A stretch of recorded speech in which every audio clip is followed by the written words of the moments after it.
terkait dengan hulu yang masih menghadapi berbagai tantangan begitu Pak. Apakah dari segi kebijakan atau mungkin seperti apa Pak Yohanes? Ya, memang sekarang ini kita lihat bahwa kondisi suplai baja dunia terutama dari China itu masih mengalami oversupply. Hmm, Sehingga mereka mau tidak mau ya harus membuang atau menjual produknya ke luar negeri. ya. Nah, kita lihat bersama salah satu area yang masih bertumbuh di global itu Hmm, adalah India dan Indonesia. India sendiri masih memiliki produksi baja yang kuat. Jadi Indonesia yang menjadi sasaran utama penjualan baja mereka. Nah, ini yang memang cukup oke. menekan industri baja nasional. Tetapi sebetulnya yang lebih penting dicermati adalah bahwa sekarang itu masuk pemain-pemain baru yang eh, sebenarnya pemiliknya bukan bukan murni PMDN. Nah, ini yang Hmm. perlu dicermati juga seperti itu. Tapi jika dibandingkan dengan negara produsen baja lainnya di Asia, Pak Yohanes, ini Indonesia setertekan apa, Bapak? Kalau dilihat dari baja baja itu ada dua ya, ada stainless steel, ada baja karbon. Hmm, Kalau untuk baja karbon ya kondisi kita ya mungkin memang agak agak berat ya kalau ya. dibandingkan dengan negara-negara lain. Kalau untuk stainless steel kita masih beruntung karena ya memang karena kayanya stainless steel kita jadi cukup bisa bersaing bahkan terhadap China sendiri seperti itu. Baik, tadi Pak Yohanes juga sudah menjelaskan bagaimana kondisinya untuk sektor baja pada saat ini begitu ya Pak ya. Nah, dari sisi kebijakan pemerintah Pak saat ini, apakah sudah cukup untuk melindungi industri baja nasional dari serbuan produk impor dan juga bagaimana ini Pak peran kebijakan TKDN dalam memperkuat ekosistem industri baja dalam negeri, Pak Yohanes? Nah, ini yang penting. Ini poin yang paling penting sebetulnya dan sebetulnya sudah lama ditekankan ya. Artinya eh, kita itu harus dua hal. Yang pertama adalah kita secara defensif atau bertahan Mhm, memang harus menekankan TKDN ya dalam proses pembangunan kita ya. Proyek-proyek pemerintah seperti itu. mhm. Jadi masalahnya beberapa proyek ini kan sifatnya turnkey. Jadi investor datang bawa duit, bawa material sekalian, bahkan ada yang bawa tenaga kerjanya sekaligus. Nah, ini yang merepotkan gitu. Ya, Hmm, harusnya pemerintah bisa lebih tegas ya membuat regulasi ya.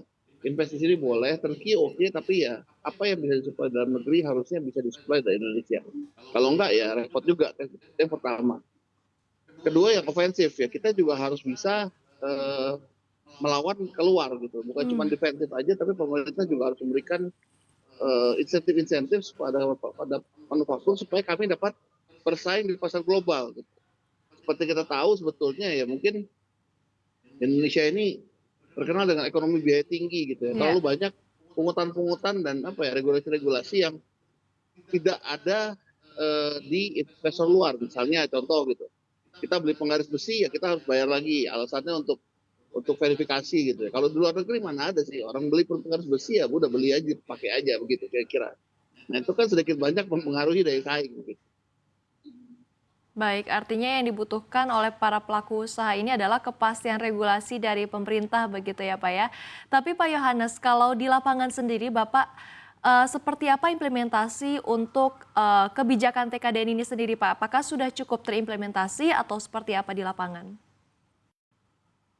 Kalau masalah implementasi tentunya sudah ya, artinya kita Hmm, bilang sudah, tapi masih banyak kekurangan dan masih banyak yang bisa ditingkatkan seperti itu. Oke, jadi ada aja cara-cara pemain itu untuk dalam tanda petik mengakali lah regulasi-regulasi itu. Nah itu yang ya pemerintahnya harus cermat lah bahwa itu jangan sampai diakali lah. baik, berarti dibutuhkan peran pemerintah yang lebih tegas di sini begitu ya Pak Yohanes ya? Ya, Baik, Pak Yohanes, pertanyaan saya selanjutnya ini adalah bagaimana Pak terkait dengan minat investasi di sektor baja di tengah tekanan global dan juga transisi energi pada saat ini, Pak Yohanes? ya sebetulnya kalau dari sisi industri baja sendiri, Indonesia sebagai negara berkembang dan yang tingkat penggunaan bajanya masih sangat rendah itu sebetulnya masih sangat tinggi, potensinya masih sangat tinggi. Hanya memang sekarang ini yang repot adalah kondisi globalnya seperti itu. Kalau di Indonesia sendiri sih oke. Oke, Baik, Pak Yohanes, untuk Uni Eropa ini kan telah mengajukan banding begitu ya Pak ya atas putusan sengketa baja nirkarat Indonesia di WTO begitu. Nah, bagaimana industri melihat dampaknya Pak terhadap iklim investasi di industri baja nasional saat ini? Ya nggak apa-apa lah, namanya banding kan orang usaha boleh-boleh aja gitu ya. Ya sekarang kita lihat aja lah. Faktanya memang kita bahannya memang lebih murah kok. Kenapa kenapa kenapa mereka harus rewel ya? Gitu. Faktanya ya memang memang nikelnya di Indonesia, Bu. Gimana? Masa kita harus jual lebih mahal begitu?